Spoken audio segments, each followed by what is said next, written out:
Welcome to Let Me Fix This. Enjoy the video. In this video, I will explain how to remove your Porsche Panamera rear bumper. First, ensure your workspace is safe and well lit. Gather your essential tools, including T25 and T30 Torx bits, a 10mm socket, and a plastic trim removal tool. Safely lift your Panamera using jack stands or ramps to access the underside. Remember to disconnect the battery before starting any work to avoid electrical complications. Next, we'll focus on the taillights and wheel wells. Open your hatch and carefully pop out the small plastic fillers on each side. These hide crucial taillight screws.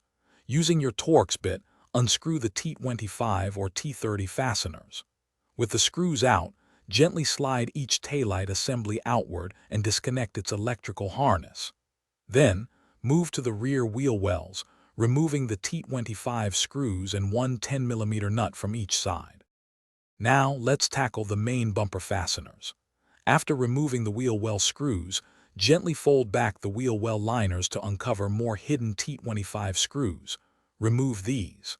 Next, get underneath the car and remove approximately 8 T25 screws securing the bumper and the black plastic diffuser. Take your time to locate all fasteners. Finally, carefully detach any remaining clips or mounting points that hold the bumper cover to the vehicle's frame. With all fasteners and screws removed, the bumper cover should now be free. Gently pull it away from the vehicle, being mindful of any remaining electrical connections, like those for parking sensors, and disconnect them. To reinstall, simply reverse these steps, ensuring every screw and clip is properly seated and tightened. Double-check all electrical connections. Always inspect your clips and mounting points for any damage before reassembly to ensure a secure fit. Thanks for watching. If you found this helpful, don't forget to like and subscribe.